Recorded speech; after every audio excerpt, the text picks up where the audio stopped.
record The is uploaded or meeting record? who is recording? Who is recording? Who? I did it, Prabhu. Okay, good. So you get it organized.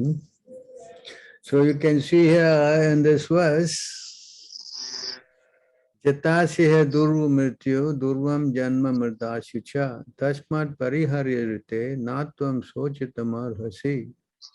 So again here Krishna is saying, can you read that please? Anyone else would like to volunteer? Please type a yes or any emoji on the channel. Look like so that I can call out the names. It is convenient that way. Yeah, Mataji, Diksha Mataji, please go ahead. May I read, Prabhu? Yes, please go ahead, Mataji. Okay. One who has taken his birth is sure to die, and after death, one is sure to take birth again. Therefore, in the unavoidable discharge of your duty, you should not lament. So here again you can see how Krishna is speaking that after death one is sure to take birth again.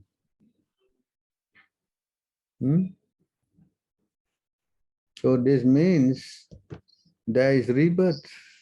Yes? Isn't it? Yes, Prabhu. Again he says here,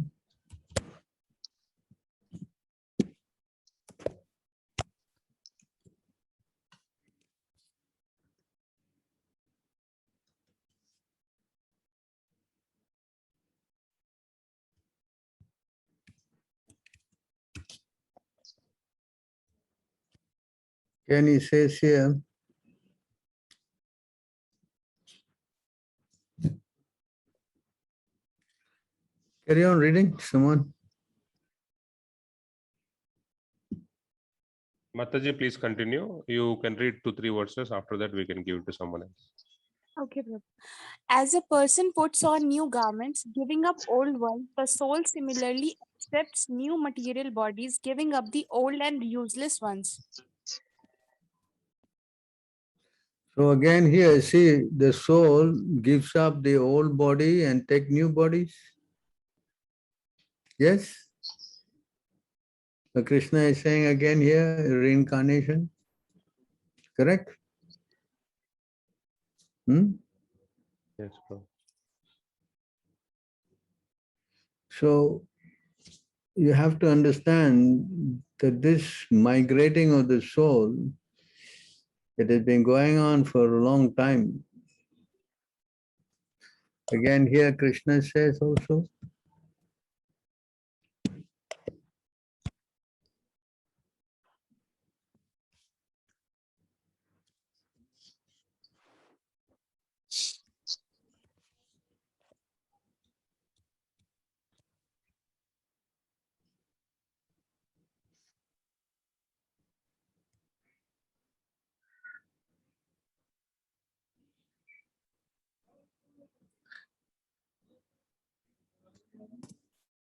see again Krishna is saying here, can you read?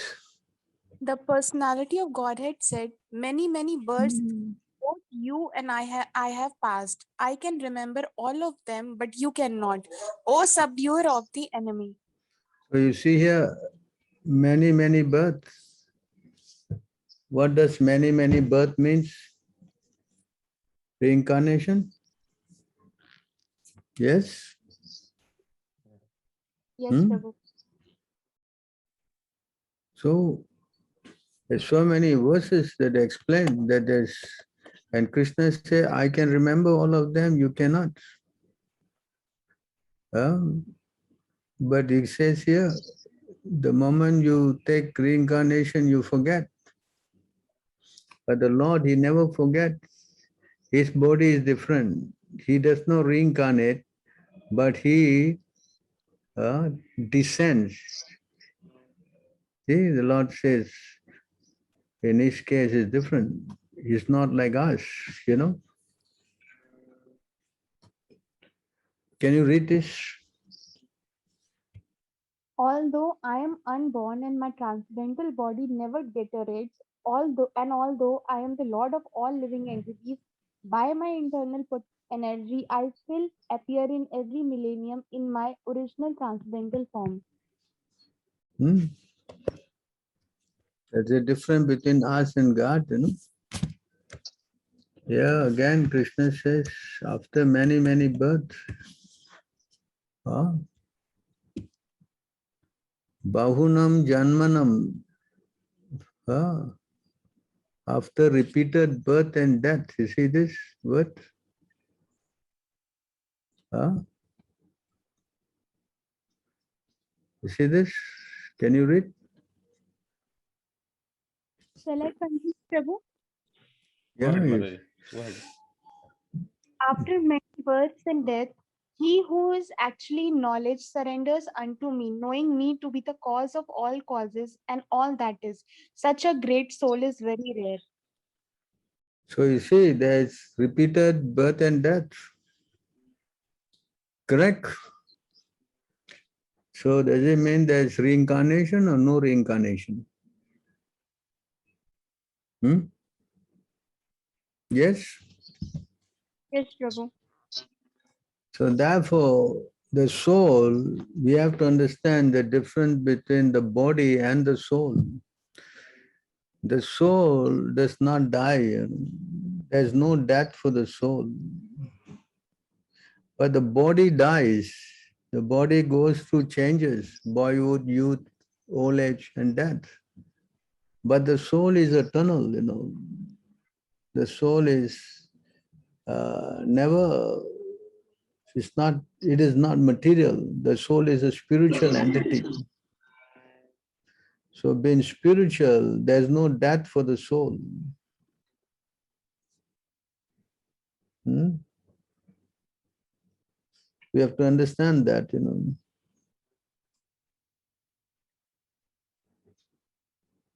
It's explained here.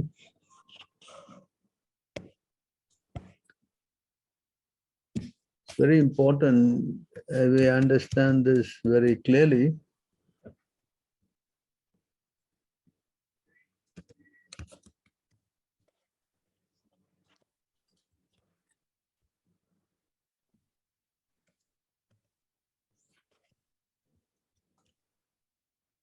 So here it says the soul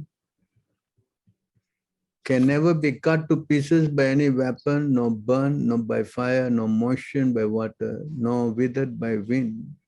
So Krishna is trying to give an idea what the soul is all about. You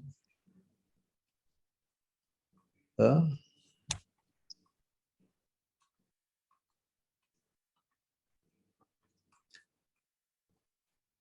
So unless we know this, the position of the soul, we don't understand. See, oh Partha, how can a person who knows that the soul is indestructible, eternal, unborn, immutable, kill anyone or curse anyone to kill?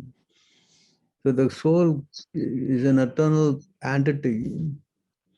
And because how does it go from body to body? This is explained here, how this transmigration works. Because of his attachment of material nature, the living entity in material nature thus follows the ways of life, enjoying the three modes of nature. This is due to his association with that material nature. Thus he meets with good and evil among various species. So the moment the soul identifies himself with the body, many desires comes, you know. See? It gets into, I guess we can read the purport here.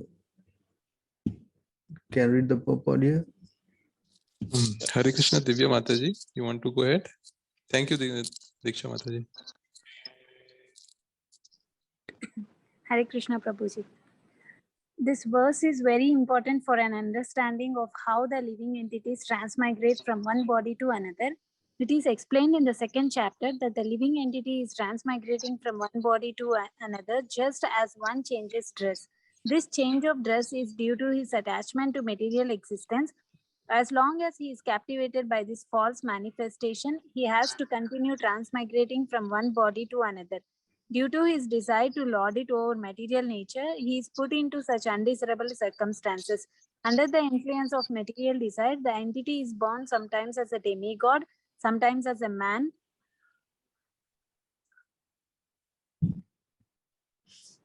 sometimes as a beast, as a bird, as a worm, as an aquatic, as a saintly man, as a bug. This is going on, and in all these cases, the living entity thinks himself to be the master of his circumstances, yet he is under the influence of material nature. How he is put into such different bodies is explained here. It is due to association with the different modes of nature. One has to rise, therefore, above the three material modes of nature and become situated in the transcendental position. This is called Krishna consciousness. Unless one is situated in Krishna consciousness, his material consciousness will oblige him to transfer from one body to another because he has material desires since time immemorial. But he has to change that conception. That change can be effected only by hearing from authoritative sources. The best example is here. Arjuna is hearing the signs of God from Krishna.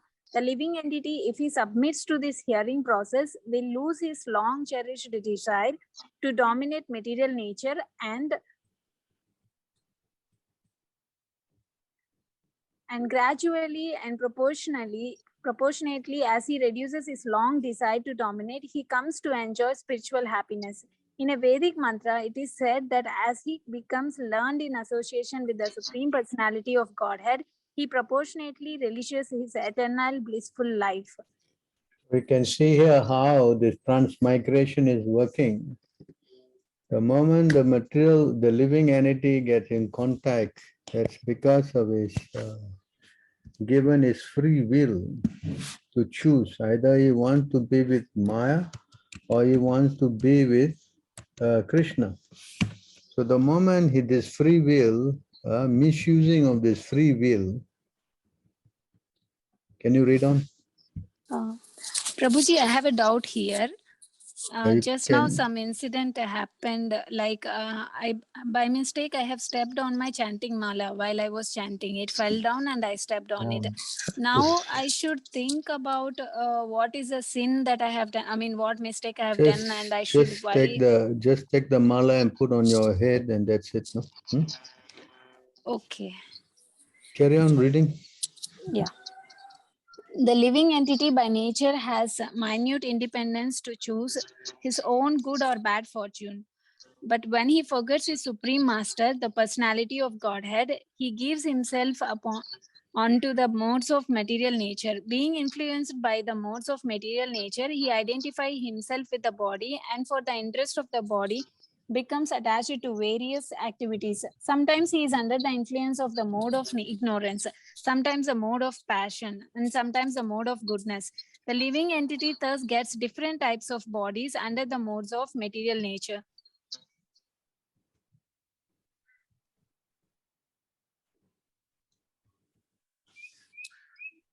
Those who are situated in the mode of goodness act piously according to Vedic injunctions. Thus, they are elevated to the higher planetary systems where the demigods live. Those who are influenced by the mode of passion engage in various types of productive activities in the planetary systems where human beings live. Similarly, those influenced by the mode of darkness are subjected to various types of misery and live in the animal kingdom. So you see, accordingly, there are three modes of material nature, and the living entity, if he ends up in either of this mode, accordingly he is placed. If he is in the mode of goodness, he is elevated to the higher planetary system. And if he is in the mode of passion, he takes back the earth again. And if he is in the mode of ignorance, he either becomes a ghost or he becomes an animal. So this is how the transmigration works, according to how we associate with the modes. You know, it's further explained here.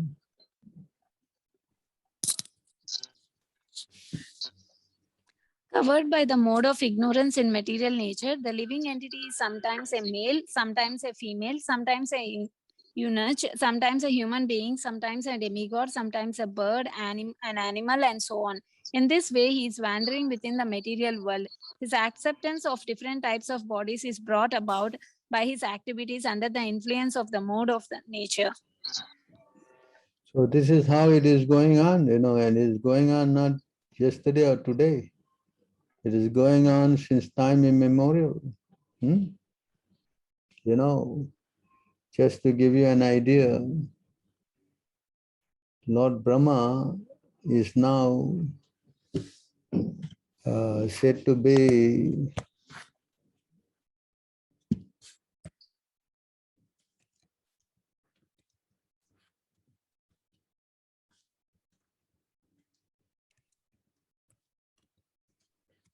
says here, Lord Brahma has this much lifespan, and half of it is finished already.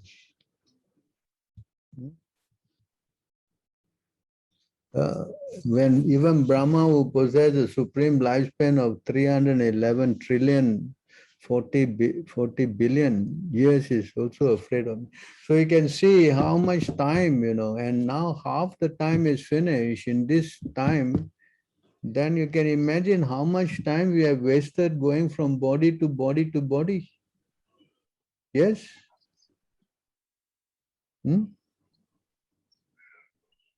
Yes or not?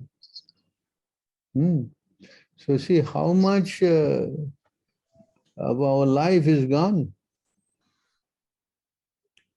So try to understand how time has been wasted.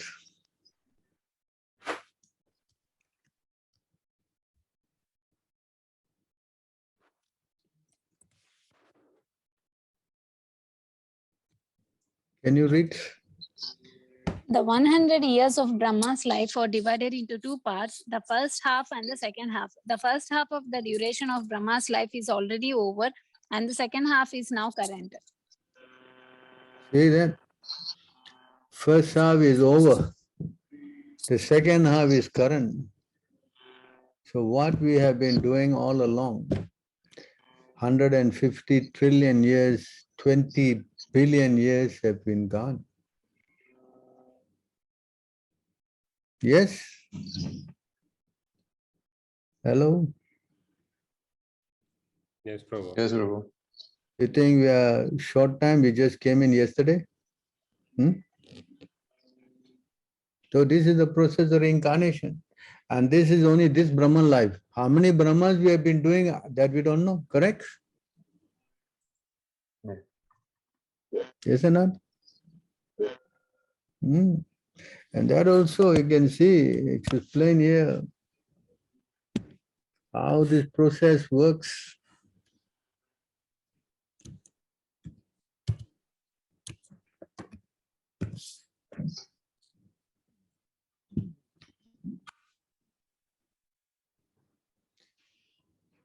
Can you read? Someone else can read, give everyone a chance. Come on, please help. Santi. Yes, Hare, thank you, Mataji. Santi Prabhuji, Shivanand Prabhu. Mataji. Yeah, Shivanand Prabhu. Shivanand. Yeah, Hare Krishna. Hare This is Krishna. a challenge to so-called scientists and philosophers who presume No, that there are the verse, the translation first. in this universe there are limitless living entities in 84,000 species, and all are wandering within this universe. 8.4 million, no? 8.4 million species, and all are wandering within this universe. So in this 8.4 breakdown, you can see here,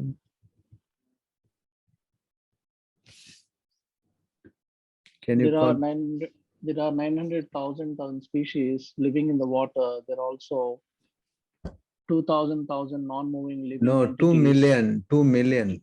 2 million non-moving living entities. Stavara, such as trees and plants. There are also 1.1 million. 1.1 million species of insects and reptiles, and there are 1 million. 1 million species of birds. As far as quadrupeds are concerned, there are 3 million varieties and there are 4 million human species. So you Some of these see the breakdown. There are 900 kinds of species living in the water. That means the different kind of fishes and planktons and whatnot.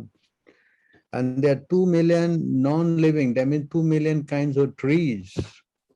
Yes? And there are 1.1 million species of insects and reptiles. 1 million kinds of birds and 3 million kinds of animals and only 400,000 human species. So this is the breakdown of all these living entities, the different bodies they can take. It's not only reincarnation means that we only take human birth. No. We are transmigrating from the lowest, that means in the fish body, and then we move up to the tree body, and then we move up to the insects and reptiles, and then we move up to the birds, and then we become quadruples, and finally we have come to the human platform. A human body is very, very rare, you know. You understand? Human body is not like you get every other day or something. No, extremely rare. And only in this human birth, there's one thing about it, that only in this human birth, we can stop this cycle of dying and taking birth. Only in the human platform. We cannot do this stopping and dying program in any other birth. That's not possible.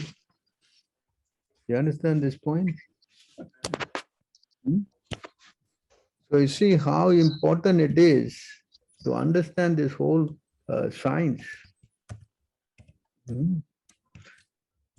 Because people don't know. They think it is all, everything goes, nobody cares. And when he dies, it's finished. Everything is finished. No? Can you read this? After many births and deaths, one achieves the rare human form of life, which, although temporary, affords one the opportunity to attain the highest perfection. Thus, a sober man, being should quickly endeavor for the ultimate perfection of life as long as his body, which is always subject to death, has not fallen down and died. After all, sense gratification is available even in the most abominable species of life, whereas Krishna consciousness is possible only for a human being. So this is the point. Now that we have got this rare human birth, it is not, an ordinary birth. Now we should endeavor for the highest perfection. That means to stop the cycle of birth and death. That is what we should do. Highest perfection. So this is the meaning of human life. And not to just go on and go on and go on. Because we all are thinking life means we have to work hard for some economic gain. Then we want to enjoy this. And we are not concerned about other things. Actually, among all these things, the most important thing we should consider is how to escape this cycle of life and death. I mean, this birth and death. That should be our main task. But hardly they know death, and they don't have the answer for that. Yes. So they become completely confused. Or when there's something like that happen, they become bewildered.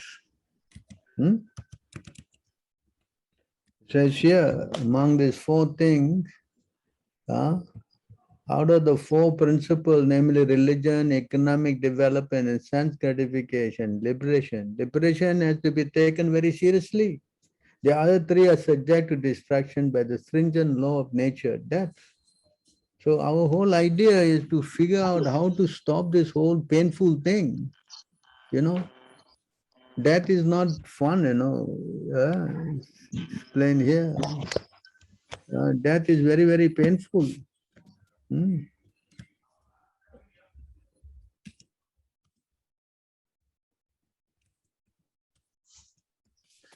Explain here how death is very painful. Can you help read? O elevated demigods, at the time of death, severe, unbearable pain takes away the consciousness of all living entities who have accepted material bodies. Don't you know about this plane?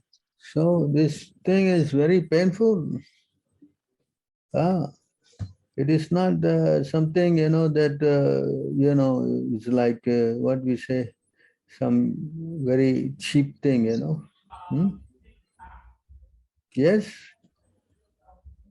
So because we don't know, so we speculate, oh, it's all right, no, he died, and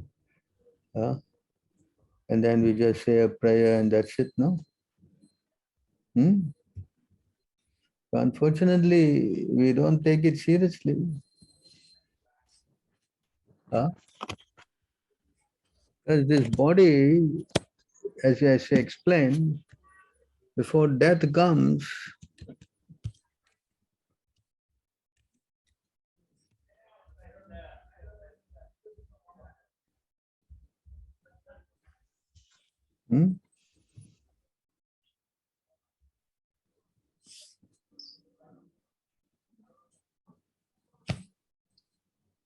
can help carry on. A wise person, knowing that although the material body is subject to death, it can still award the perfection of one's life, should not foolishly neglect to take advantage of this opportunity before death arrives. So you can see how we should be very careful.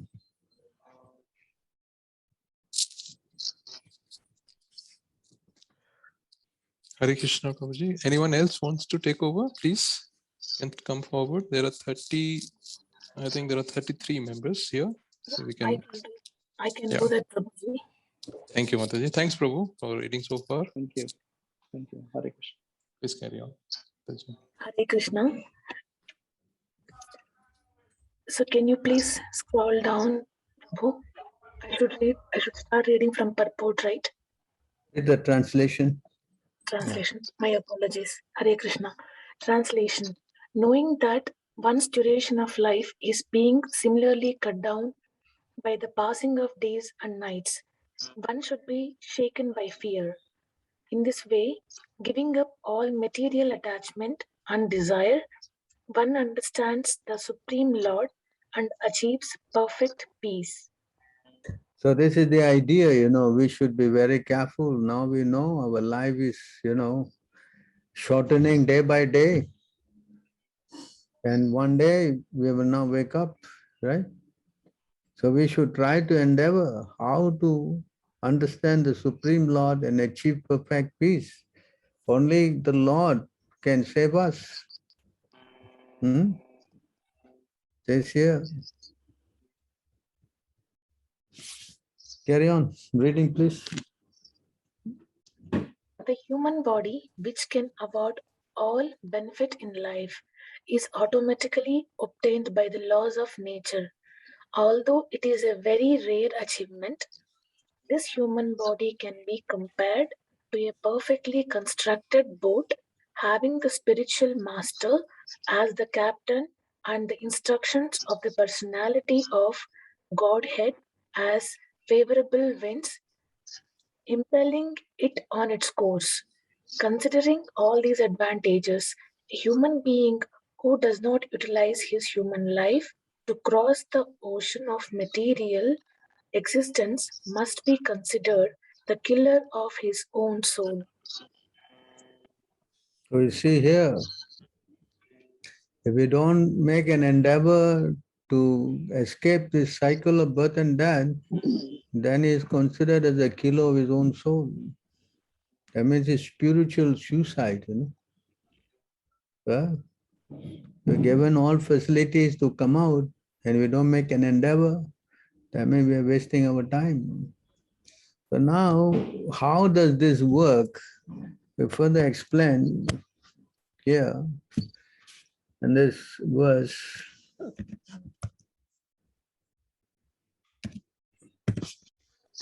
So how our mind, whatever our mind focus on at the time of death, will attain that stage without fail. Whatever state of being one remember when he quits his body or son of Kunti, that stage he will attain without fail. That means the transference of the body is based on the mental perception, the time of death. See this point? So in other words, the mind plays a very crucial role in this reincarnation. See here again, same point.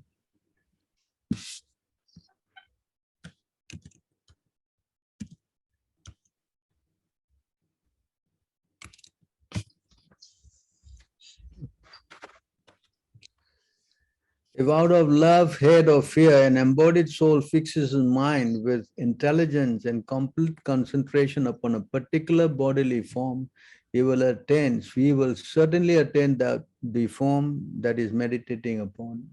See this? This is from the Srimad Bhagavatam.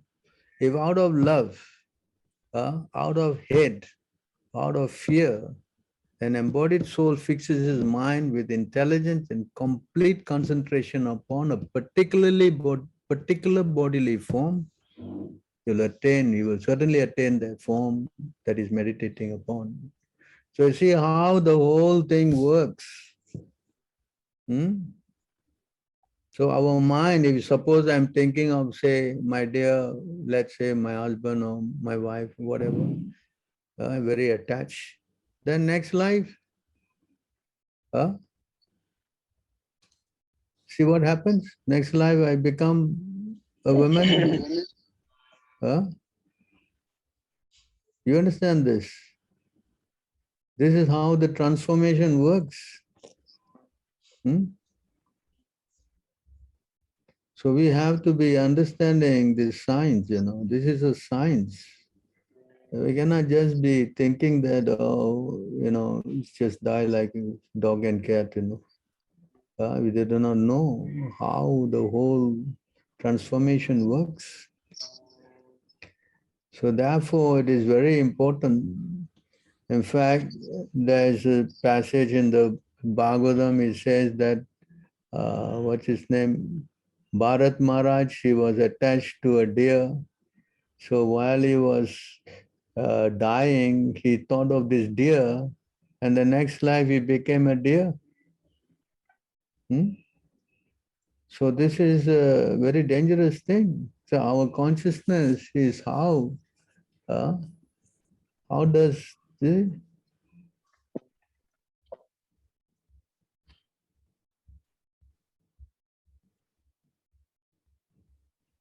So therefore we have to know that this thing is not, can see here in this verse.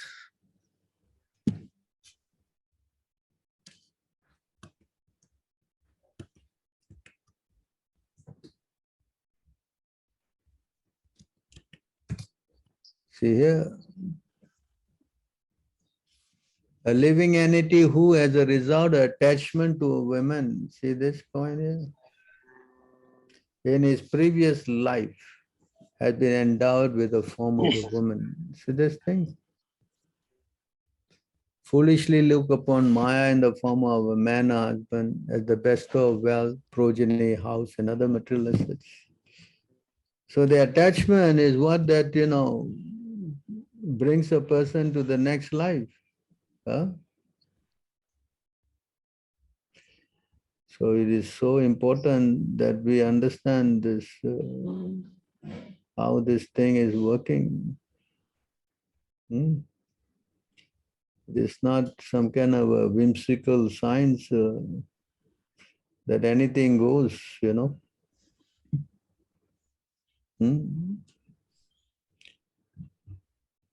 So therefore, how we keep our mind focused is of prime importance. That's why in the previous verse, Krishna says, if you think of me, then you attain my nature. You go back to the spiritual world. Hmm? If you think of other things, you get that kind of form. But if you are thinking of me, see, at the time of that, if you think of me, whoever at the end of his life quits his body, remembering me alone, at once attains my nature. Of this, there's no doubt. So there is a solution to this. The solution to this transmigration can be stopped if and only if we take shelter of the lotus feet of the Lord. Right? If we take shelter of the lotus feet of the Lord, then this transmigration program is finished. You know, see, Krishna says, whoever knows about me, whoever knows about me, janma karma cha me divyam evam yo veti tattvataha tyaktva deham punarjanma. You see that? Punarjanma naite means no. Why is that no? One who knows the transcendental nature of my appearance and activity does not, upon leaving the body, take his birth again in this material world. See that again? Once you know the transcendental activities of the Lord, of his nature of appearance and activities, does not, upon leaving the body, take his birth again in this material world, but attains to my eternal abode. So this is the solution. The solution of stopping the cycle of birth and death can only happen when we get in contact with Krishna.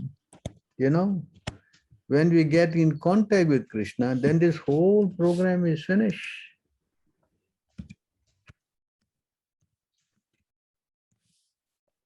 This is what it all means, you know.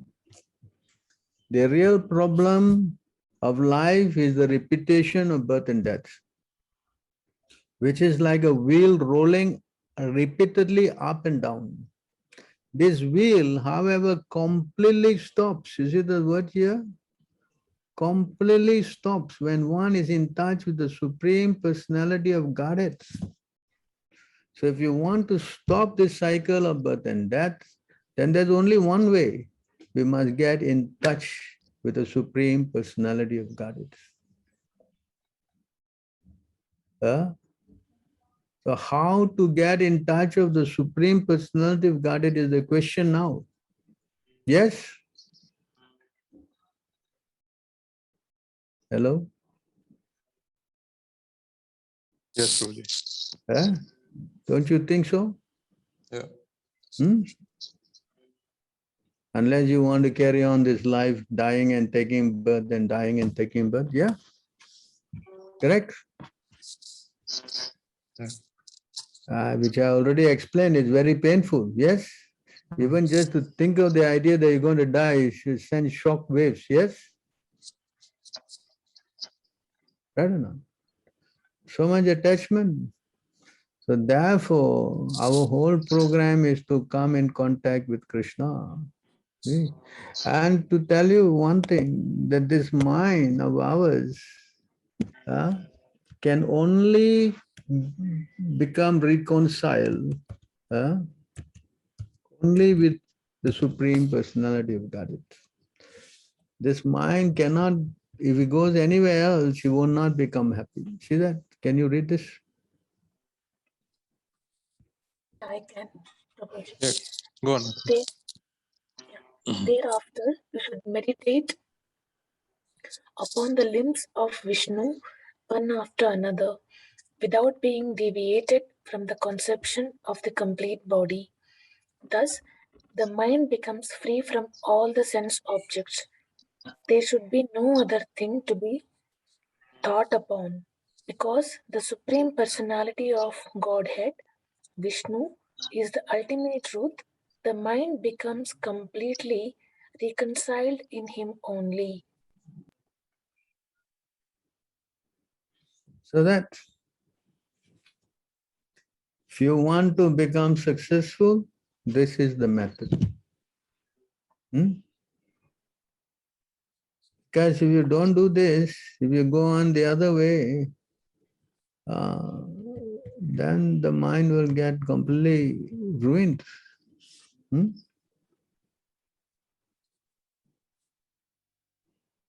Carry on. Please carry on, Mataji. Hare Krishna. One's mind is always agitated by the passionate mode of material nature and bewildered by the ignorant mode of nature. But one can rectify such conceptions by the relation of Vishnu and thus become pacified by cleansing the dirty things created by them. See how this works. So the mind, the mind, our mind is the root cause of all kind of crazy problems, Yes. And our mind is always giving all this, is the breeding ground for all these things. The mind is the breeding ground for all these qualities. See that?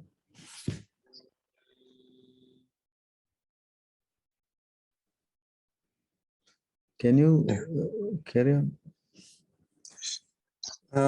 We can thank Mataji now, and we can ask Palika Mataji. So she has gracefully volunteered to Hare Krishna, read Prabhu. next.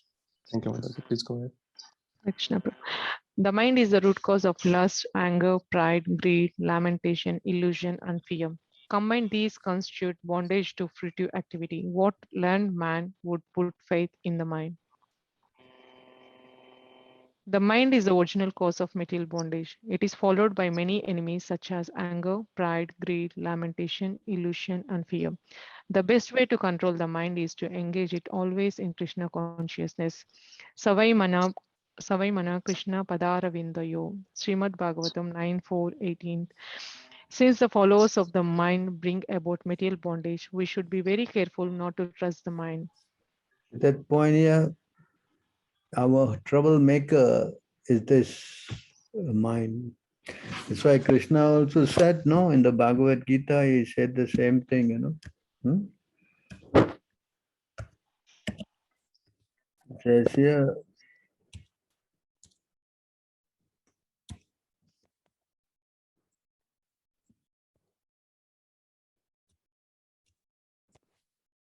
it says here, 2 verses, he says,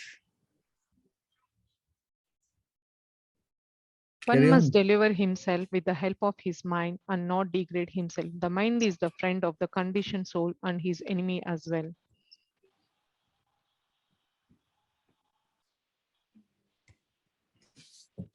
For him who has conquered the mind is the best of friends. But for one who has failed to do so, his mind will remain the greatest enemy. Yes. So now we know the culprit, yes. We understand we are soul.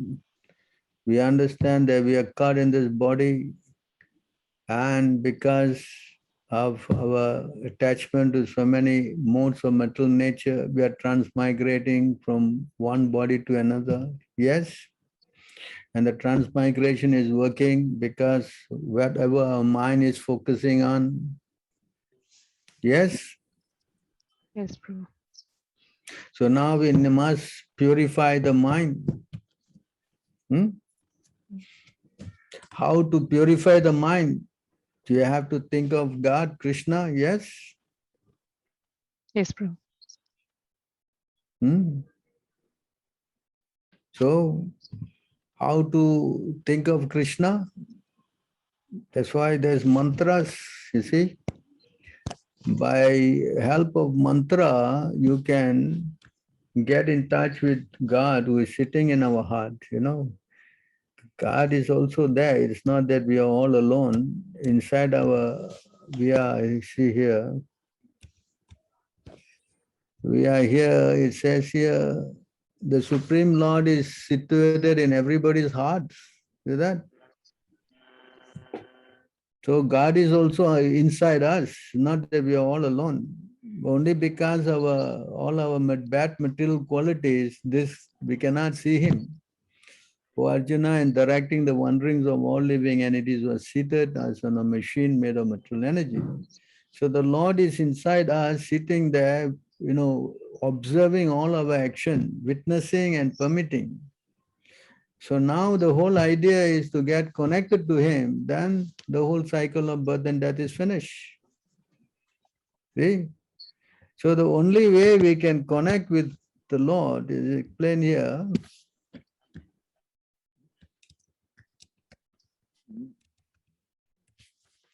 In this verse, you see how it says, you want to read? Yes, Prabhu.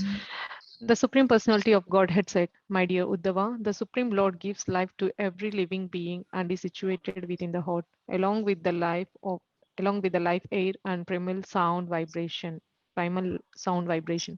The Lord can be perceived in his subtle form within the heart by one's mind. Since the Lord controls the minds of everyone, even great demigods like Lord Shiva. The Supreme Lord also assumes a gross form as the various sounds of the Vedas, composed of short and long vowels and consonants of different intonations." So you see the interesting point here, the Lord is sitting in our heart. He can be perceived by his subtle form within the heart by one's mind. Is this point here? And it is also said here, the Lord can connect with the mind through the sounds, the mantras from the Vedas. In other words, by chanting mantra means manaha trayate iti mantraha. The man means mind, tra means release. So the mind, this mantra chanted, can connect to God, Krishna, sitting in our heart. Then we become purified. You see this point? So, what is the best mantra to connect? There's the next question. Yes. So it says here,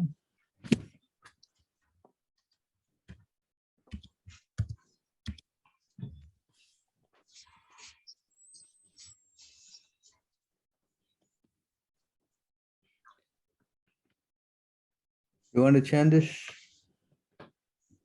Harer Nama, Harer Nameva Kevalam, Kalo Nasteva Gatir Anyata. For spiritual progress in this age of Kali, there is no alternation, there is no alternative, there is no alternative to the holy name. The holy name of the Lord. Purport. For progress in spiritual life, the Sastras recommend meditation in Satyuga, sacrifice for the satisfaction of the Lord Vishnu in Treta Yuga, and gorgeous worship of the Lord in the temple in Dwapar Yuga. But in the age of Kali, one can achieve spiritual progress only by chanting the holy name of the Lord. This is confirmed in various scriptures. In Srimad Bhagavatam, there are many references to this fact. In the 12th canto, 3.51, it is said, in the age of Kali, there are many faults for people. In the age of Kali, there are many faults. For people are subjected to many miserable conditions. Yet in this age, there is one great benediction. Simply by chanting the Hare Krishna mantra, one can be freed from all material contamination and thus be elevated to the spiritual world. The Narada Pancharatna also praises the Hare Krishna Maha Mantra as follows. The essence of all Vedic knowledge, comprehending the three kinds of Vedic activity, Karma Kanda, Gnana Kanda, and Upasana Kanda. The chandas are Vedic hymns, and the processes for satisfying the demigods is included in the 8 syllables Hare Krishna, Hare Krishna. This is the reality of all Vedanta. The chanting of the holy name is the only means to cross the ocean of nescience. Similarly, the Kalisantarana Upanishad states, Hare Krishna, Krishna Krishna, Hare Hare, Hare Rama, Rama Rama, Hare Hare. These 16 names composed of 32 syllables are the only means to counteract the evil effects of Kali Yuga. In all the Vedas, it is seen that to cross the ocean of nescience, there is no alternative to the chanting of the holy name. Similarly, Sri Madhvacharya, while commenting upon the Mundaka Upanishad, has quoted the following verse from the Narayana Samhita. In Dwapara Yuga, one could satisfy Krishna or Vishnu only by worshipping him gorgeously according to the Pancharatrika system. But in the age of Kali, one can satisfy and worship the Supreme Personality of Godhead, Hari, simply by chanting the holy name. In his Bhakti Sandarbha, text 284, Srila Jiva Goswami strongly emphasizes the chanting of the holy name of the Lord as follows. Srila Jiva Goswami states that the substance of all the Vedic mantras is the chanting of the holy name of the Lord. Every mantra begins with the prefix Nama Om and eventually addresses by name the Supreme Personality of Godhead. By the supreme will of the Lord, there is a specific potency in each and every mantra chanted by great sages like Narada Muni and other rishis. Chanting the holy name of the Lord immediately renovates the transcendental relationship of the living being with the Supreme Lord. To chant the holy name of the Lord, one need not depend upon other paraphernalia, for one can immediately get all the desired results of linking with the Supreme Personality of Godhead. It may therefore be questioned why there is a necessity for initiation or further spiritual activities in devotional service for one who engages in the chanting of the holy name of the Lord. The answer is that although it is correct that one who fully engages in chanting the holy name need not depend upon the process of initiation. Generally, a devotee is addicted to many abominable material habits due to material contamination from his previous life. In order to get quick relief from all these contaminations, it is required that one engage in the worship of the Lord in the temple. The worship of the deity in the temple is essential to reduce one's restlessness due to the contaminations of the conditioned life. Thus, Narada in his Pancharatrika Vidhi and other great sages have sometimes stressed that since every conditioned soul has a bodily concept of life aimed at sense enjoyment, to restrict this sense enjoyment, the rules and regulations for worshipping the deity in the temple are essential. Srila Rupa Goswami has described that the holy name of the Lord can be chanted by liberated souls, but almost all the souls we have to initiate are conditioned. It is advised that one chant the holy name of the Lord without offenses and according to the regulative principles. Yet, due to their past bad habits, they violate these rules and regulations. Thus, the regulative principles for worship of the deity are simultaneously essential. So you can see how the process of chanting is highly recommended. Yes? Yes, Prabhu. There's no other process that is so sublime.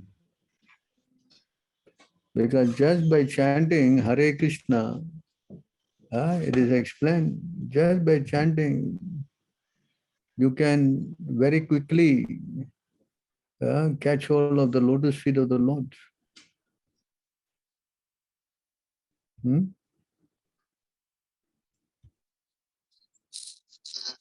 So this is the most powerful method because, yes, plain here.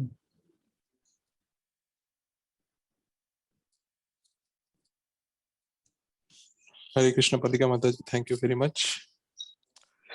Sudha Mataji, if you can please come forward and take over. Yeah, Prabhuji, I can do that. Hare Krishna. Translation. Simply by chanting the holy name of Krishna, one can obtain freedom from material existence. Indeed, simply by chanting the Hare Krishna mantra, one will be able to see the lotus feet of the Lord. You see how important this is. Why we have to see the lotus feet of the Lord?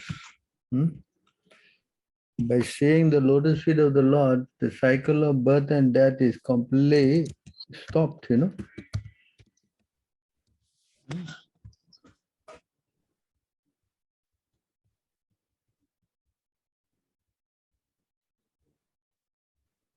When one seriously engages in the devotional service of the personality of Godhead, fixing the Lord's lotus feet within one's heart as only goal of life, one can destroy the innumerable impure desires lodged within the heart as a result of one's previous putative work within the three modes of material nature. When the heart is thus purified, one can directly perceive both the Supreme Lord and oneself as transcendental entities. Thus, one becomes perfect in spiritual understanding through direct experience, just as one can directly experience the sunshine, thorough, normal, healthy vision. So you see how by seriously engaging devotional service of the Lord destroys so many impure desires within the heart. So this is the process. How powerful this method is to capture the lotus feet of the Lord. You have to chant. By chanting, immediately you can rectify all this problem. Yes? There's no Yes. other way to this. What other way? You can, make a lot of money, or you can try to, I would say, do so many other things, But unless we get the Lord within us, it's very difficult for us to attain this perfection.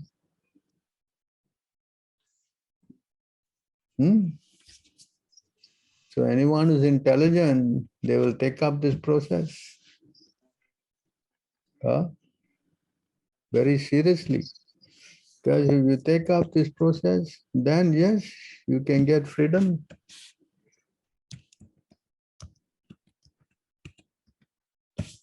Here, explain here.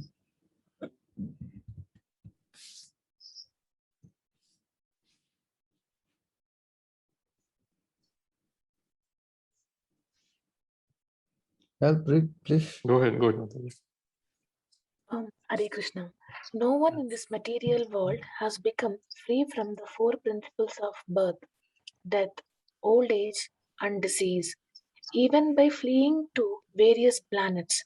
But now that you have appeared, my Lord, death is fleeting in fear of you, and living entities, having obtained shelter at your lotus feet by your mercy, are sleeping in full mental peace. See that?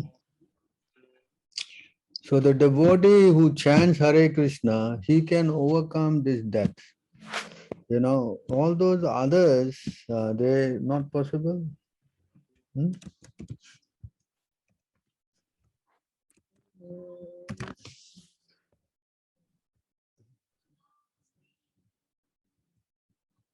See?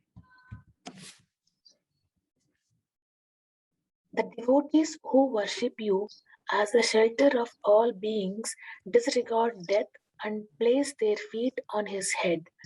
But with the words of the Vedas, you bind the non-devotees like animals, though they be vastly learned scholars. It is your affectionate devotees who can purify themselves and others, not those who are inimical to you. So see how only the devotees, they can escape death because they are chanting Krishna's name. Correct? They become fearless. Because they've taken shelter of Krishna. Yeah.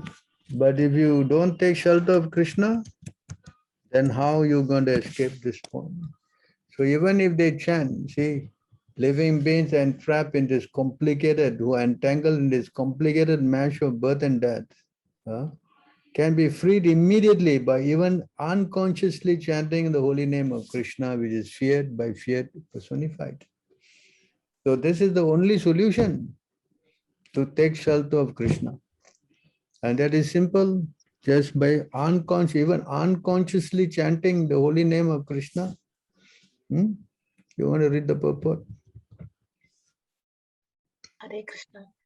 Vasudeva, or Lord Krishna, the absolute personality of Godhead, is the supreme controller of everything, and as such, he is feared by all others. There is no one in creation who is not afraid of the rage of the Almighty. Great asuras like Ravana, Hiranyakasipu, and Kamsa and others who were very powerful living entities were also killed by the personality of Godhead. And the Almighty Vasudeva has empowered his name with the powers of his personal self.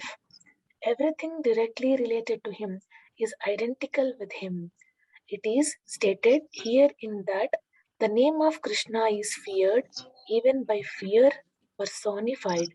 This indicates that the name of Krishna is non-different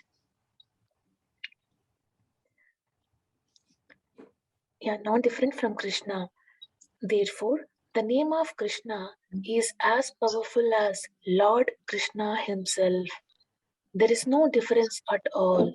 Anyone, therefore, can take advantage of the holy names of Lord Sri Krishna even in the midst of the greatest dangers. The transcendental name of Krishna, even though uttered unconsciously or by force of circumstances, can help one obtain freedom from the hurdle of the birth and death. Oh yeah, you can see how unconsciously chanting. Just like Ajamil, he was a Brahmin, he fell down and he was at the last point of his life, he had a son, he started calling him Narayana. So at the time of death, the Yamadutas came to take him away, but he was so frightened, he called his son Narayana, unconsciously, not even referring to God.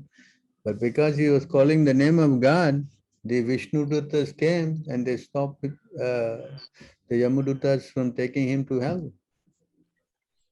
So he was then transferred to the spiritual world. See how fortunate, just by chanting Krishna's name. Therefore, we should all make some endeavors, serious endeavors, how to chant Krishna's name, because we want to stop the cycle of birth and death. That there's no other recourse.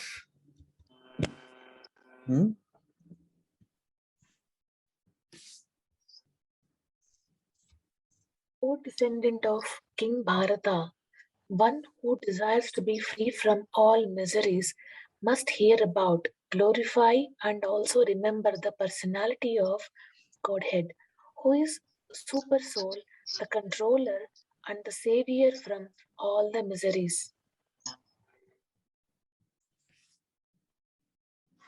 Purport. In the previous words, Sri Sukadeva Goswami has described how the foolish materially attached men are wasting their valuable time in the improvement of the material conditions of life by sleeping, indulging in sex life, developing economic conditions, and maintaining a band of relatives who are to be vanquished in the air of oblivion. Being engaged in all these materialistic activities, the living soul entangles himself in the cycle of the law of fruitative actions. This entails the chain of birth and death in maybe 84 million species of life, the aquatics, the vegetables, and the reptiles, the birds, the beasts, the uncivilized men, and then again the civilized human form, which is the chance of getting out of the cycle of fruitive action. Therefore, if one desires freedom from the vicious circle, then one must cease to act as a karmi or enjoyer of the results of one's own work, good or bad. One should not do anything, either good or bad, on his own account, but must execute everything on behalf of the Supreme Lord, the ultimate proprietor of everything that be. This process of doing work is recommended in Bhagavad Gita 9.27, 9.27, also where instruction is given for working on the Lord's account. Therefore, one should first of all hear about the Lord. When one has perfectly and scrutinizing heard, one must glorify his acts and deeds, and thus it will become possible to remember constantly the transcendental nature of the Lord. Hearing about and glorifying the Lord and identical with the transcendental nature of the Lord, and by so doing, one will be always in the association of the Lord. This brings freedom from all the sorts of fear. The Lord is the super soul, Paramatma, present in the hearts of all living beings, and thus, by the above hearing and glorifying the process, the Lord invites the association of all in his creation. This process of hearing about and glorifying the Lord is applicable for everyone, whosoever he may be, and it will lead one to the ultimate success in everything in which one may be engaged by providence. There are many classes of human beings: the fruitive workers, the empiric philosophers, the mystic yogis, and ultimately the unalloyed devotees. For all of them, one and same process is applicable for achieving the desired success. Same process is applicable for achieving the desired success. Everyone wants to be free from all kinds of fear, and everyone wants to fullest extent of happiness in life. The perfect process of achieving this here and now is recommended in the Srimad Bhagavatam, which is uttered by such a great authority as Srila Sukadeva Goswami. All the person's activities become molded into spiritual activities by his hearing about and glorifying the Lord, and thus all conceptions of material miseries become completely vanquished. So this is the process. If we take up the process of hearing and chanting about the Lord, then it says here, Etavan Sankhya Yoga Abhyam Swadharma Pranistaya Janma Labha Parapumsham Ante Narayana Smriti. See this? The gain of human life, especially at the time of death, is to remember the Lord. Anyone else want to read? Yes, thank you, Sudha Mataji. Dheeraj Prabhu, if you could kindly Hare come Krishna. forward. Yes, Prabhu. And others also, I would urge that in conscious of time, we need 2 more volunteers to come up and volunteer. Yeah, thank you. Please go ahead. Translation. The highest perfection of human life achieved either by complete knowledge of matter and spirit, by practice of mystic powers, or by perfect discharge of occupational duty is to remember the personality of Godhead at the end of life. So you see, this is the point. The highest perfection of human life achieved either by complete knowledge of matter and spirit, by practicing mystic power, perfection, discharge of occupational duty, is to remember the Supreme Personality of Godhead, especially at the end of life. Of course, you may say, oh, I'll just wait for the end of my life and chant, but how many of us will remember? Can you read the purport? Narayan is the transcendental personality of Godhead beyond the material creation. Everything that is created, sustained, and at the end annihilated is within the compass of the Mahat Tattva, material principle, and is known as the material world. The existence of Narayan or the personality of Godhead is not within the jurisdiction of this Mahat Tattva, and as such, the name, form, attributes, etc. of Narayan are beyond the jurisdiction of this material world. By the speculation of empiric philosophy, which discerns matter from spirit, or by cultivation of mystic powers, which ultimately help the performer to reach any planet of the universe or beyond the universe, or by discharge of religious duties, one can achieve the highest perfection, provided one is able to reach the stage of Narayana Smriti. or constant remembrance of the personality of Godhead. This is possible only by the association of pure devotee, who can give a finishing touch to the transcendental activities of all jnanis, yogis, or karmis in terms of prescribed duties defined in the scriptures. There are many historical instances of the achievement of spiritual perfection, such as that of the Sanakadi rishis or the 9 celebrated Yogendras who attained perfection only after being situated in the devotional service of the Lord. None of the devotees of the Lord ever deviated from the path of devotional service by taking to other methods, such as those adopted by the Gyanis or Yogis. Everyone is anxious to achieve the highest perfection of his particular activity, and it is indicated herein that such perfection is Narayana Smriti, for which everyone must endeavor his best. In other words, life should be molded in such a manner that one is able to progressively remember the personality of Godhead in every step of life. So this is how it is, if you can remember God at the time of death, then yes, everything is finished, you go back to the spiritual world. But remembering the Lord at the time of death requires some practice, otherwise you see here it says, carry on. Translation. Yeah. Terrified, about to die, a man collapsed on his bed. Although his voice is flattering and is hardly conscious of what he is saying, if he utters the holy name of the Supreme Lord, he can be freed from the reaction of his fruitive work and achieve the supreme destination.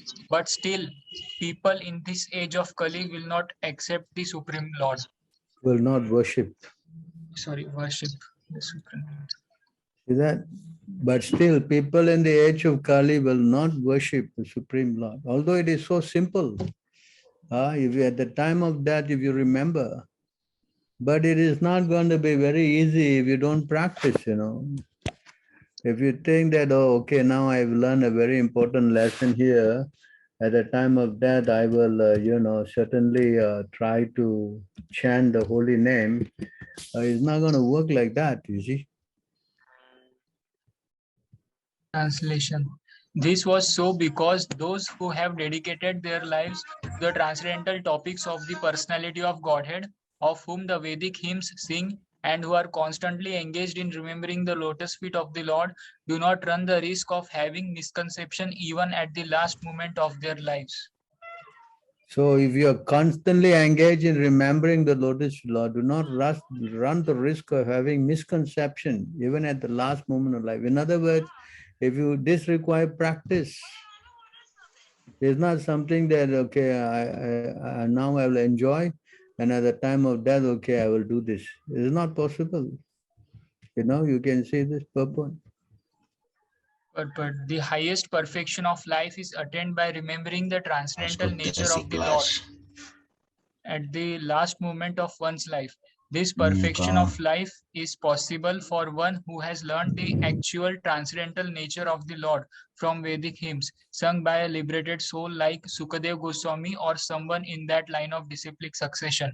There is no gain in hearing the Vedic hymns from some mental speculator. When the same is heard from an actual self-realized soul and is properly understood by service and submission, everything becomes transparently clear.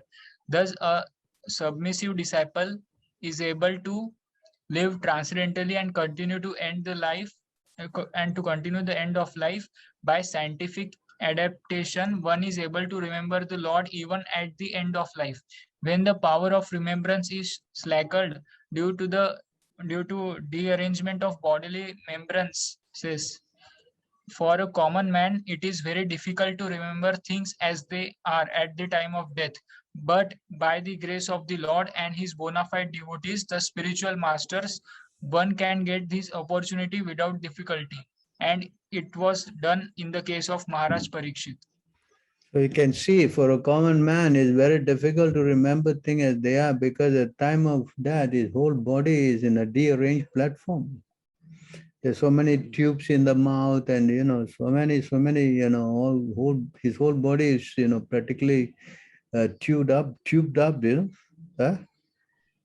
and it's impossible for him to chant. So old age or even any time of death is not a very, what we say, very conducive, yes, situation. Hmm? So better when we are strong and healthy. That's why it says spiritual life is not for old people, it should be started very immediately. It says here, immediately we should do it. Not that we wait until we grow old. Huh? We don't know we are growing old or not. Correct? Can you guarantee that we all are going to grow old? Prahlad Maharaj said, one who is sufficiently intelligent should use the human form of body from the very beginning of life. In other words, from the tender age of childhood, to practice the activities of devotional service, giving up all other engagements. The human body is most rarely achieved, and although temporary, like other bodies, it is meaningful because in human life, one can perform devotional service. Even a slight amount of sincere devotional service can give one complete perfection.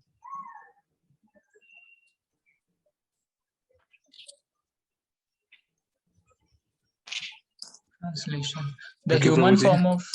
I would like to continue. I think, thanks. We have Nirmala Mataji who can take over from here. Thank you, Prabhuji, for your kind Hare reading. Krishna Prabhu, Dandavat Pranam, all glories to Srila Prabhupada. Hare Krishna.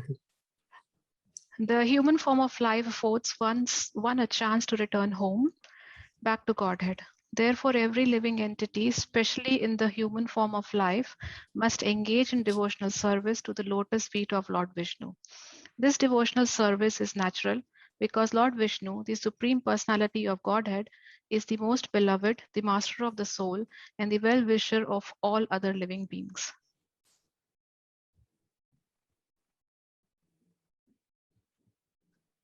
Prahlad Maharaj continued, my dear friends born of demonic families, the happiness perceived with reference to the sense objects by contact with the body can be obtained in any form of life according to one's past fruitive activities.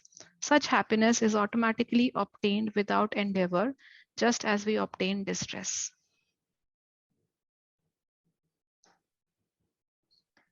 Endeavors merely for sense gratification or material happiness through economic development are not to be performed, for they result only in a loss of time and energy with no actual profit.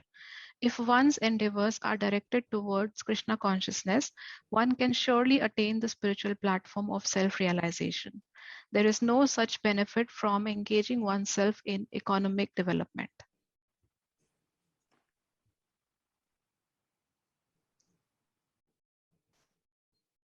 Therefore, while in material existence, bhavam asritaha, a person fully competent to distinguish wrong from right must endeavor to achieve the highest goal of life as long as the body is stout and strong and is not embarrassed by dwindling.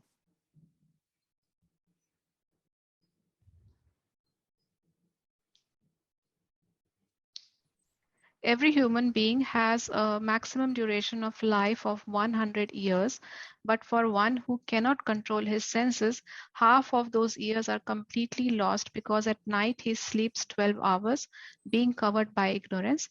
Therefore, such a person has a lifetime of only 50 years.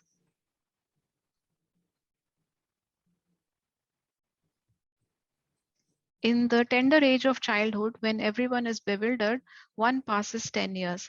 Similarly, in boyhood, engaged in sporting and playing, one passes another 10 years. In this way, 20 years are wasted. Similarly, in old age, when one is an invalid, unable to perform even material activities, one passes another 20 years wastefully. So you see, out of 100 years, practically, I think 80 years is gone. Yeah, Prabhu. Hmm? One whose mind and senses are uncontrolled becomes increasingly attached to family life because of insatiable lusty desires and very strong illusion. In such a madman's life, the remaining years are also wasted because even during those years, he cannot engage himself in devotional service. So you see how it is not possible. See how the attachment is so strong. Hmm? What person too attached to household life due to being unable to control his senses can liberate himself? An attached householder is bound very strongly by the ropes of affection for his family, that is, wife, children, and other relatives.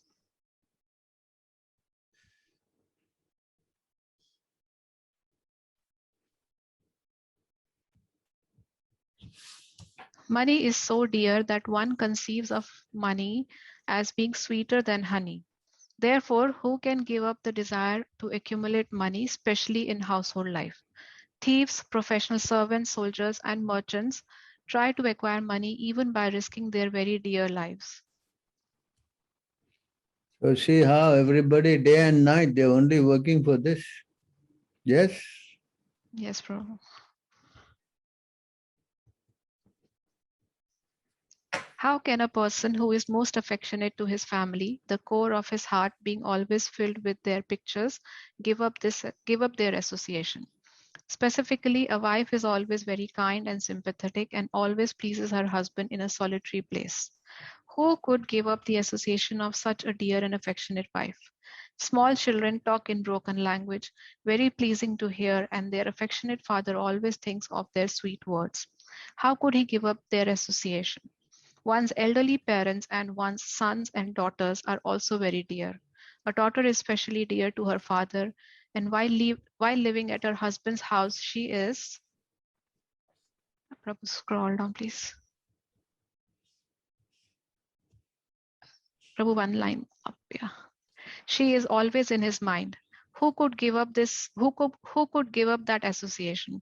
Aside from this, in household affairs, there are many decorated items of household furniture, and there are also animals and servants. Who could give up such comforts? The attached householder is like a silkworm, which weaves a cocoon in which it becomes imprisoned, unable to get out. Simply for the satisfaction of two important senses, the genitals and the tongue, one is bound by material conditions. How can one escape?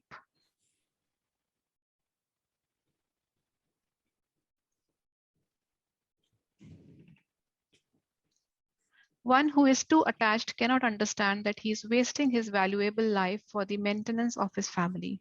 He also fails to understand that the purpose of human life, a life suitable for realization of absolute truth, is being imperceptibly spoiled. However, he is very cleverly attentive to seeing that not a single farthing is lost by mismanagement. Thus, although an attached person in material existence always suffers from threefold miseries, he does not develop a distaste for the way of material existence.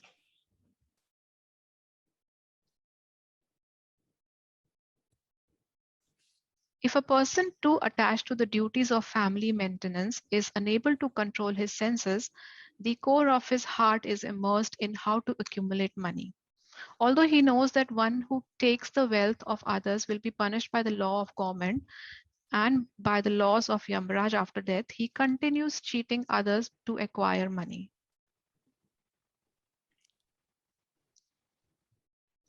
O my friends, son of demons, in this material world, even those who are apparently advanced in education have the propensity to consider, this is mine and that is for others. Thus, they are always engaged in providing the necessities of life to their families in a limited conception of family life, just like uneducated cats and dogs. They are unable to take to spiritual knowledge. Instead, they are bewildered and overcome by ignorance. So this is what happens if you are very materially attached. The resolute determination of devotional service does not take place. My dear friends, O son of demons, it is certain that no one bereft of knowledge of the personality of Godhead has been able to liberate himself from material bondage at any time or in any country. That nobody has been able to liberate himself from material bondage at any time or any country. Those who are not knowing about Krishna, carry on. Rather, those bereft of knowledge of the Lord are bound by material laws. They are factually addicted to sense gratification, and their target is woman. Indeed, they are actually playthings in the hand of attractive women. Victimized by such a conception of life, they become surrounded by children, grandchildren, and great grandchildren, and thus they are shackled to material bondage. Those who are very much addicted to this conception of life are called demons. Therefore, although you are sons of demons, keep aloof from such persons and take shelter of the Supreme Personality of Godhead Narayana, the origin of all the demigods, because the ultimate goal for the devotees of Narayana is liberation from bondage of material existence.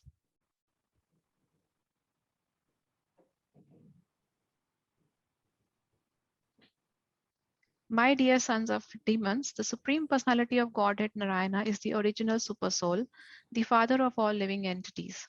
Consequently, there are no impediments to pleasing him or worshipping him under any conditions, whether one be a child or an old man. The relationship between the living entities and the Supreme Personality of Godhead is always a fact, and therefore there is no difficulty in pleasing the Lord. So you see, the Lord is situated within our hearts. It is very easy to connect. I've already spoken about how by chanting Hare Krishna, it is so easy. So here, Prahlad Maharaj is appealing to all the sons of demon to take shelter of the Supreme Personality of Godhead. And the Lord is very kind, It's not that He is very difficult to please,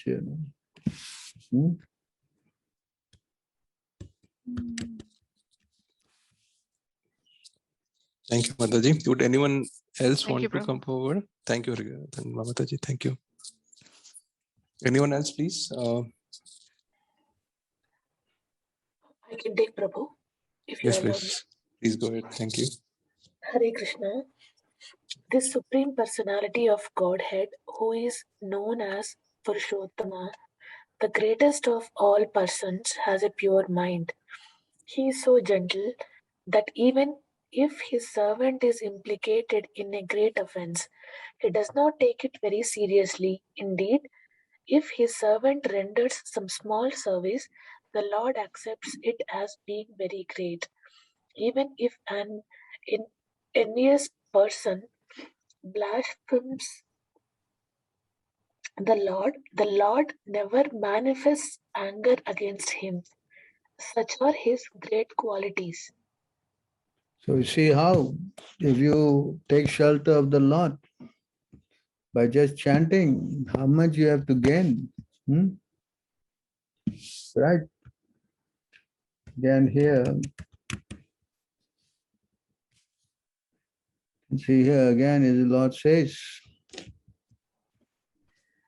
The Supreme Personality of Godhead is so kind to the conditioned souls that if they call upon him by speaking his holy name, even unintentionally or unwillingly, the Lord is inclined to destroy innumerable sinful reactions in their hearts.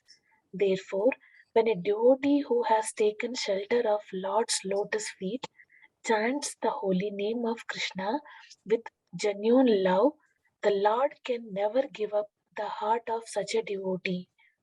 One who has thus bound the Supreme Lord's lotus feet within his heart with the ropes of love is to be known as Bhagavata Pradhana, the most exalted devotee of the Lord. so you see how the Lord, there's a saying, if you take one step towards the Lord will take 9 steps towards you, So it all requires to open our mouth and chant, no, Hare Krishna, then everything is settled. Yes? Is it very difficult to do? Then this whole cycle of repeated birth and death is finished. For my devotee, Krishna says, I am the swift deliverer from the ocean of birth and death. Yes, yeah. If For my devotee, I am the swift deliverer from the ocean of birth and death. Hmm?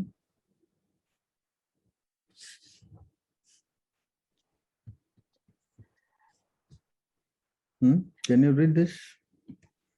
Those who worship me, giving up all their activities unto me and being devoted to me without deviation, engaged in devotional service and always meditating upon me, having fixed their minds upon me. O son of Pratha, for them I am the swift deliverer from the ocean of birth and death. So you see, if we become devoted to Krishna, then Krishna is, very quickly he wants to take us out of this cycle of birth and death. But if we don't want to take shelter of Krishna, then, there's no other way out of that, Cannot find any other way except surrendering to Krishna.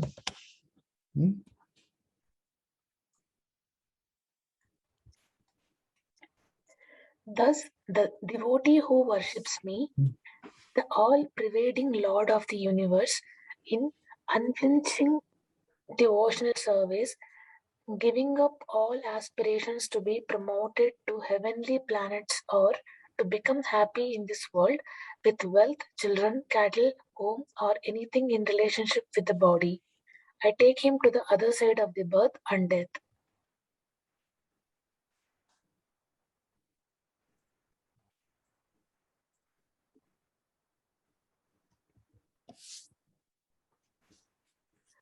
The terrible fear of birth and death can never be forsaken by anyone who resorts to any shelter other than myself. For I am the Almighty Lord, the Supreme Personality of Godhead, the original source of all creation, and also the Supreme Soul of all the souls. See, the terrible fear of birth and death can never be forsaken by anyone who resort to any other shelter than myself. So in other words, you can keep trying and keep trying, but it's not going to work. Because everything is handled by the Lord. Even the demigods themselves are saying, we can give you any benediction, but if you want to get the benediction of trying to get out of this world, then no one can do that. Only Krishna or Vishnu can do that. It is not possible to come out.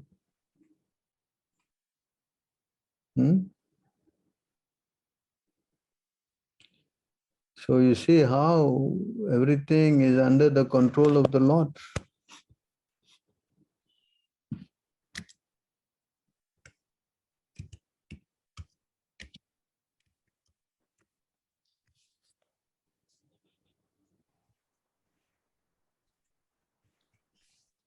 Carry on. All good fortune to you. Now, please choose a benediction from us, anything but liberation, since only the infallible Supreme Lord Vishnu can bestow that. So nobody can give liberation except Krishna or Vishnu.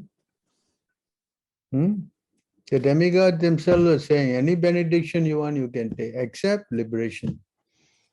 So try to understand that how we are life, the secret of our life, the goal of our life is to start chanting Hare Krishna so that we can stop this cycle. No more birth again. But if you don't want to listen to all these things and you want to act without, let's say, any concern, without any faith, then Krishna says also, carry on. Those who are not faithful in this devotional service cannot attain me. O conqueror of enemies, therefore they return to the path of birth and death in this material world. So if you are not thinking that this is all some mythology and, I can be saved by this modern science, medicine, then I think we have to think again. Yes. Can say here, Krishna also said that nobody can escape this cycle of birth and death. No top doctor, nobody. Says here another verse.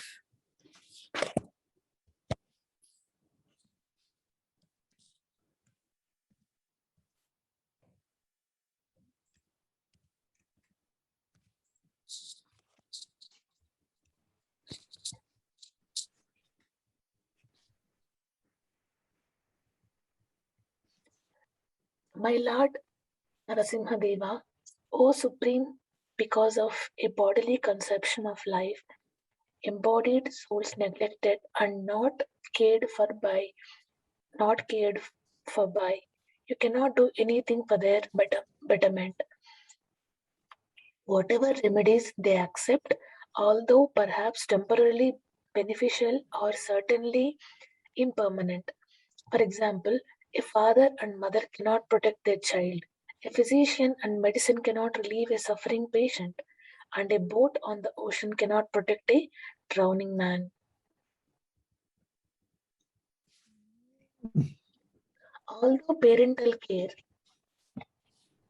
through remedies for different kinds of disease and through means of protection on the water, in the air and on land, there is always an endeavor for relief from various kinds of suffering in the material world. But none of them are guaranteed measures for protection. They may be beneficial temporarily, but they afford no permanent benefit. Despite the presence of a father and mother, a child cannot be protected from accidental death, disease, and various other miseries.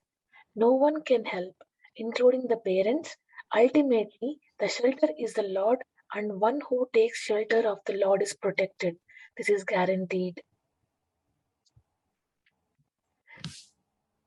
As this is guaranteed, as the Lord says in Bhagavad Gita, Kaunteya Pratijanti Name Bhakta Pranasyati.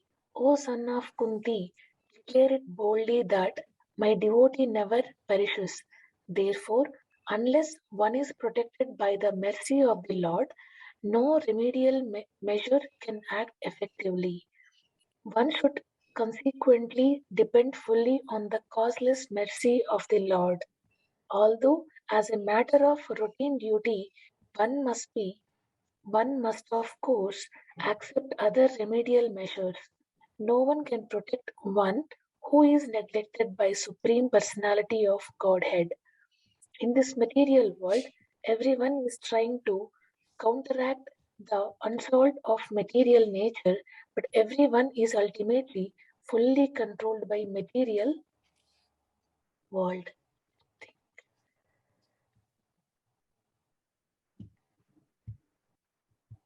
Yeah, by the material nature, but everyone is ultimately fully controlled by material nature. Therefore, even though so-called philosophers and scientists try to surmount the onslaught of material nature, they have not been able to do so. Krishna says in Bhagavad Gita that the real sufferings of the material world are four: Janma, Mrityu, Chara, Vyadhi, birth, death, old age, and disease. In the history of the world, no one has been successful in conquering these miseries imposed by material nature. Prakriti, Amantaha, Gunante, Gunai, Kirmani, Sarvashya. Nature Prakriti is so strong that no one can overcome her stringent laws. So-called scientists, philosophers, religionists, and politicians should therefore conclude that They cannot offer facilities to the people in general. They should make vigorous propaganda to awaken the populace and raise them to the platform of Krishna consciousness. Our humble attempt to propagate the Krishna consciousness movement all over the world is the only remedy that can bring about a peaceful and happy life. We can never be happy without the mercy of Supreme Lord. Tvat upekshitanam. If we keep displeasing our Supreme Father, we shall never be happy within this material world in either the upper or lower planetary systems. So you can see how the only recourse we have is to take shelter of the Lord. There's no other way. There's no other way. There is no other way. So if we want to stop this cycle of reincarnation, which is a tangible proof, because all these things are visible here. There are birds here, there are trees here, there are fishes, there are animals, and all these are moving because of the soul inside their bodies. And according to their karma, they all have taken such birth. So we are given human body by some good karma.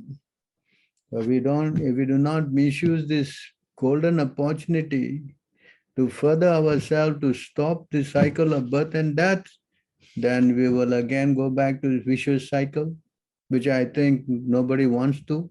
Yes? Therefore, an intelligent person, that's why Krishna says, anyone who surrenders to me is an intelligent person. And if he takes up this process of chanting, he is the most fortunate, rare soul.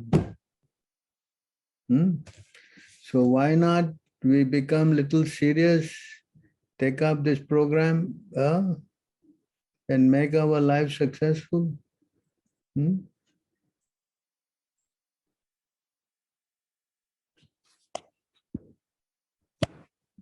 Why not we become successful in this way?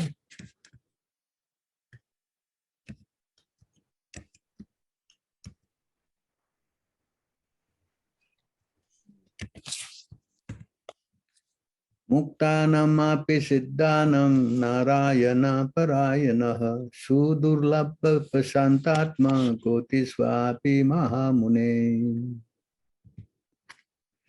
O great sage, among many millions who are liberated and perfect in knowledge of liberation, one may be a devotee of Lord Narayan. O Krishna, such devotees are fully peaceful, are extremely rare.